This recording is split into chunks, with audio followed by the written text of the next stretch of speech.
On my screen right now you see the website for Plogue Bidule, which is a great piece of software that I use all the time to manipulate MIDI, especially between my DAW or my sequencer and virtual instruments. So before the MIDI reaches virtual instruments, I can do all sorts of changes to it. And then at the end we can also manipulate the audio coming out of the virtual instrument. So let's close this web browser and jump right into Plogue Bidule. This default MIDI input here never works for me. I'm gonna delete it. And then I go to the palette and I get my MIDI device, which is a small keyboard that I have. Now we need an instrument. So we go to VST instruments and, for example, we can drag in contact. And there we go, an instance of contact. But if I play anything now, it's not sounding. Of course it's not, because I didn't connect the output of the MIDI keyboard to the input of contact. And then I'm still not hearing anything when I play, because I need to connect the left channel and the right channel of contact to our mixer. And then I still don't hear anything when I play, because we haven't loaded anything in contact. So let's load one of my favorite things, this Leonid bass by Embertone. There you go, it's loading and it's also playing already. Now suppose you have a problem with this. Suppose the dynamic range of this bass is too narrow. So if we go to the control tab here in the instrument, we see that dynamics is controlled by CC11. In Bidoo, I'm looking for monitoring. So I click on monitoring and let's get the MIDI value display terminal. So now I'll connect my keyboard also to this MIDI value display. And I'll switch on the user-friendly display. By the way, to get this dialog box, I just clicked it twice. And then I get this dialog box, and I switch on user-friendly display, so we can more easily see what's going on. So when I press the keys,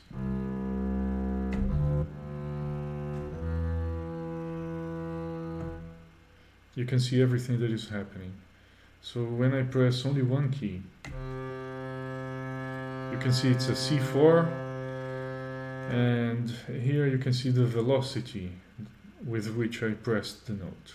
When I use a low velocity, I get a slow attack.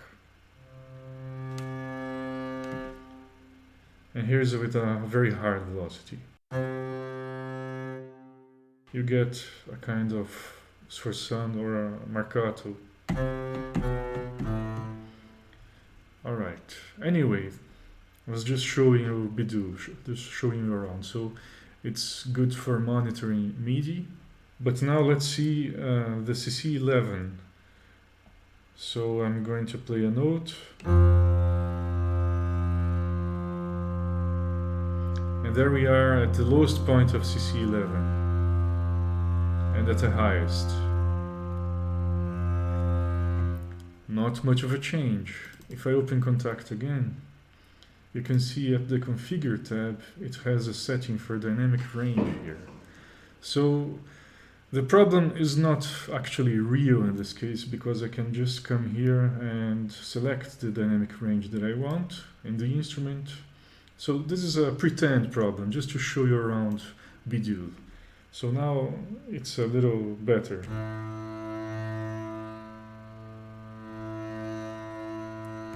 As you can hear. Now, how would we solve this pretend problem in Bidoo? If you really had an instrument with a very small dynamic range, we're going to manipulate the CC data.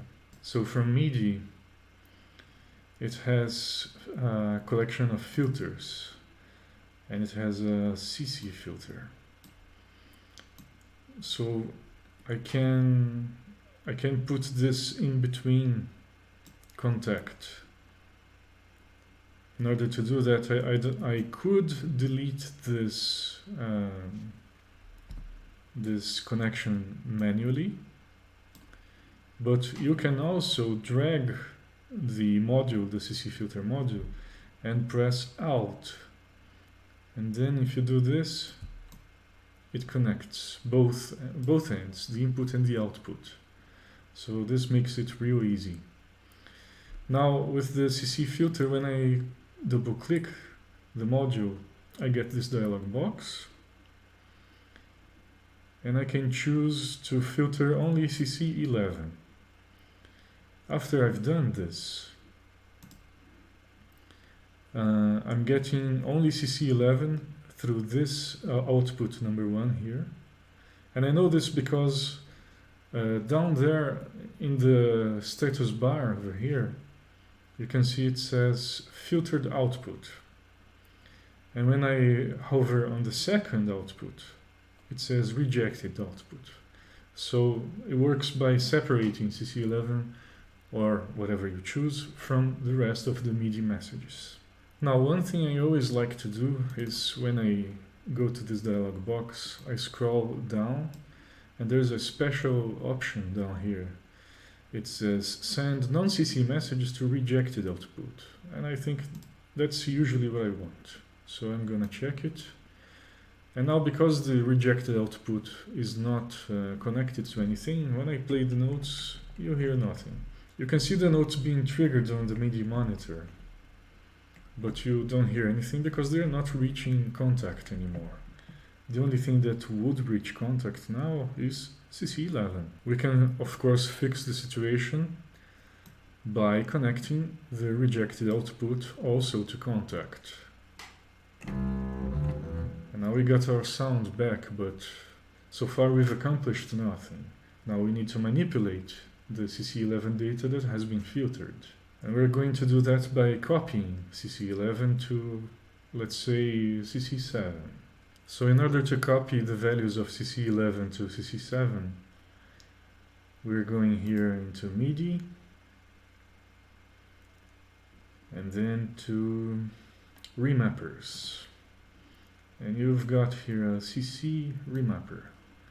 Let's instantiate the module. And now this one gets inserted here. So it gets the filtered output, only CC11, and it's also going to, of course, send it to contact. But this time it's going to remap to CC7.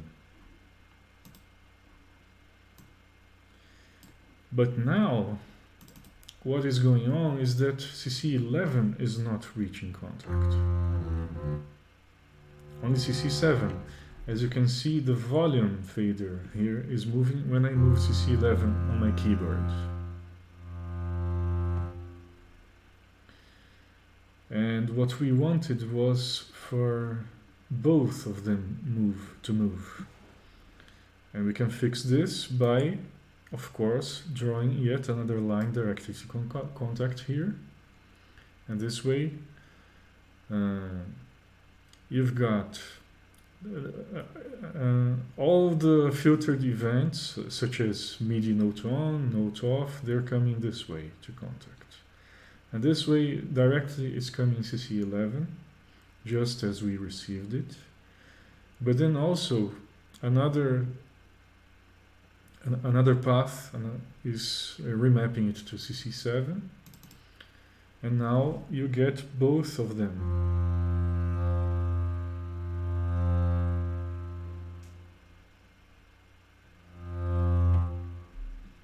So now for you to hear the difference, I'll play the same gesture with and without the remapper causing CC7 to change. So here we go with.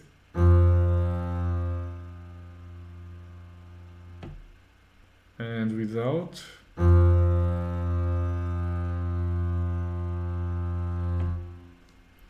So as you can hear, the dynamic range is much narrower without our trick.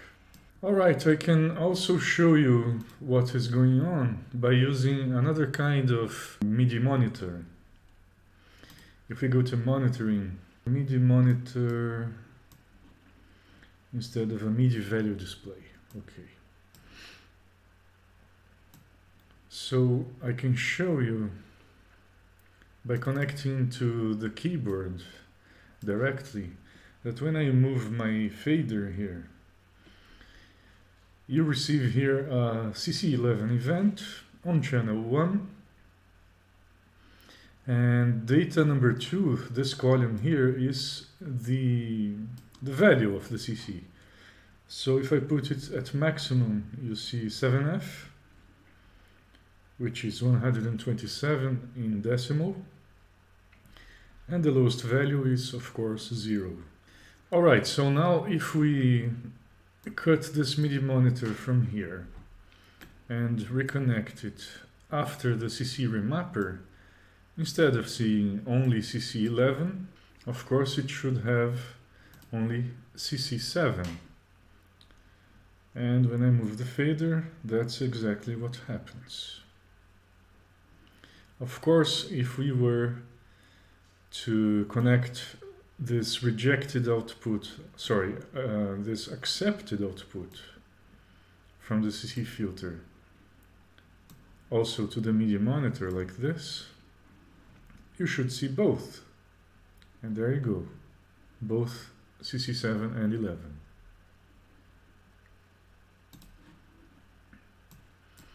Alright, let's get rid of these connections. Now I'm going to show you something else. There's a second way of achieving the same dynamic range expansion with Bidoo, and that's by using the Bidoo gain module. So we'll get rid of the CC remapper.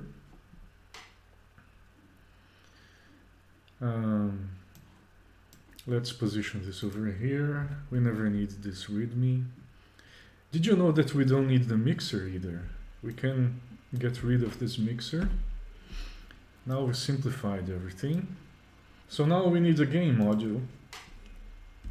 I'll type gain here in the search, and sure enough, I found it. Here's the gain module. I can insert the gain after contact.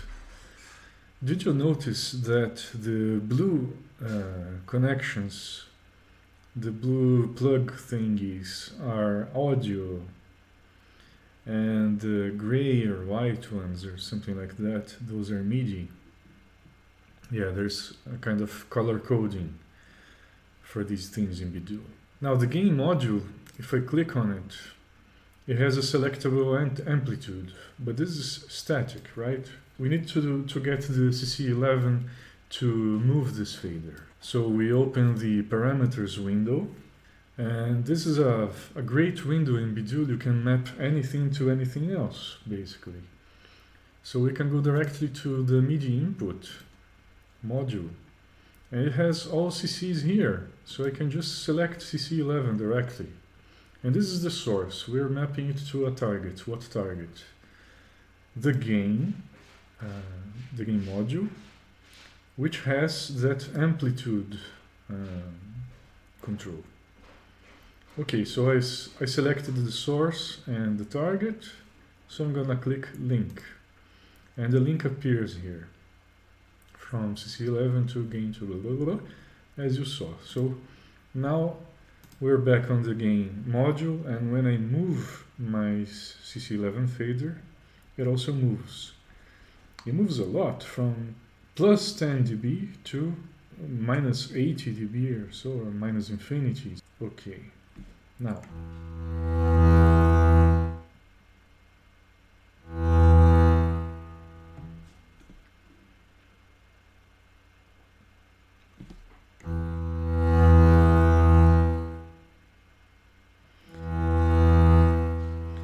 You see that the gain module is doing most of the work here, because if I press this note and move it way down, it's more or less at 32 now.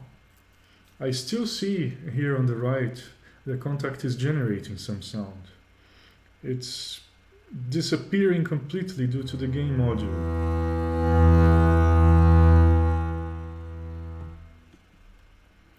So this works great, but it works too much.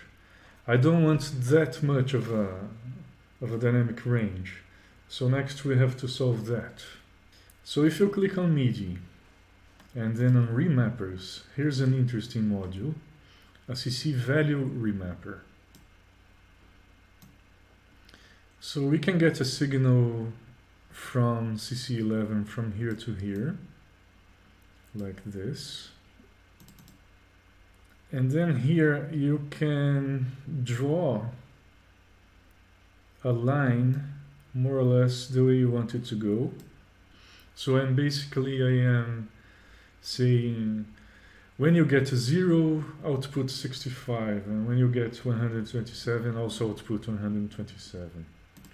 But the gain is not yet responding to it because of our mapping parameters. We had mapped it directly to my keyboard.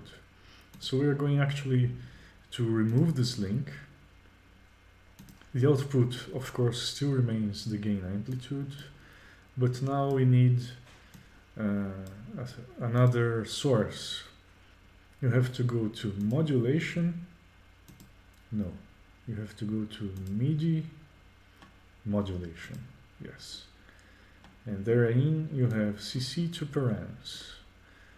This is the one we need. We just connect the value remapper to it, and this one will make it available in the parameters window. So here it is, CC to params. And I need to get the expression controller mapped to the amplitude. Let's link it and let's test it.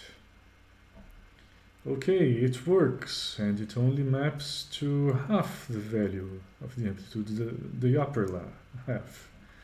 And that's of course because of what I did here. Now I don't like that this CC value remapper, it's not there's no way to draw perfect line here, but I just wanted to show you this module anyway because it could be real important to you for another purpose. So let's actually replace this CC value remapper with CC value scaler, which is inside MIDI. Okay, with that menu I replaced it in place. So now when I click here, instead of the XY axis thing, we can choose the lowest value over here. Let's get 96 for instance, and the highest value of course. And now when I move CC 11, it goes from here to here. So with this you can do any sort of filtering of CC values, any sort of scaling, you can map things, you can really easily manipulate MIDI values, and you can manipulate MIDI easily without doing any programming. Now of course the same thing could be achieved in Kontakt without using Bidoo. You could come here to the KSP button over here, and you could write a script, a KSP script, that would do the exact same thing. But your time is money, and Bidoo really solves the problem beautifully.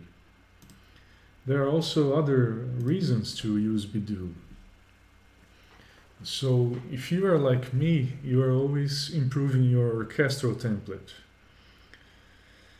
Some people are not template builders, but some people are. And for those of us who are, it's sort of a trap to build your template in your DAW or in your notation package. You know, because that ties you to that software. And we spend so many hours tweaking the template, and those hours, we're fighting the technology when instead we should be composing. So that time needs to be kept to a minimum. So if you decide to migrate from one sequencer to another or from one notation software to another, it's a huge problem if you can't bring your template with you. So by building your template in something like this,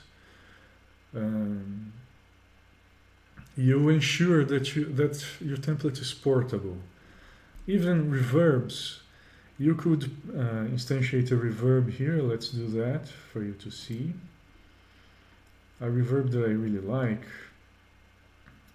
It's gonna be in VST, Valhalla Vintage Verb. Oh, and now I want to show you something about this reverb. It's incredibly cheap on CPU usage. So you see the DSP right now is 1.5%, and when I play a single note, it is about 20 to 25%, because that instrument is so expensive. That's a really high figure for CPU usage. But anyway, if we add this reverb, 2 ins, 2 outs, let's add it after the gain. And of course, let us remove the reverb of the instrument. But now I have to measure it again because I changed the instrument. So let's do it. We just remove Valhalla from the signal path. We are back to 1%, 1.5% usage, idle, and when I press a note,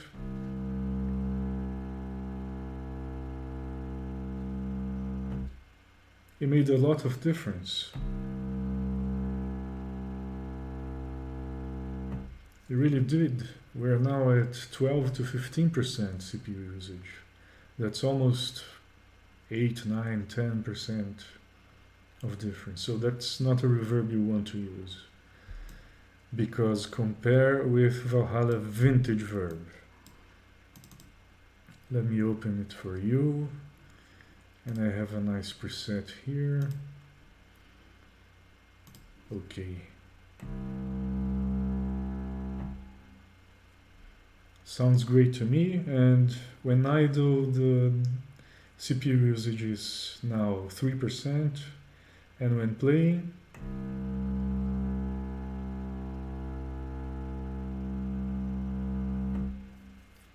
anyway, I think it costs 1.5%, this reverb of CPU. So it's incredibly cheap on the CPU. And it's a great sounding module. So, would you like to hear the reverb better? Let me increase the mix, make it more wet.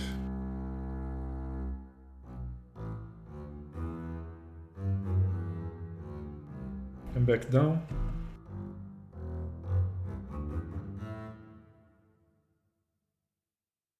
And this reverb, the vintage reverb, uses less CPU than the room, Valhalla room that everybody else uses. And to me it sounds, both of them sound great. I have been using vintage verb more because I need the CPU. So there you go. We covered a lot of Bidoo here to solve a problem that is more or less common. I showed you can manipulate MIDI easily, and I show you that you can really, there's no limit to how many modules here you're going to connect. You can put reverbs, you can put any kind of effects, you can use VST any VST effect and any VST instrument here. Bidoo right now costs, I think, 115 US dollars, something like that, and it's worth every penny. So highly recommended. Oh, by the way, I don't even know who they are. I'm not earning anything to say this. So I hope you enjoyed the tip, the video, and tell me if you liked it.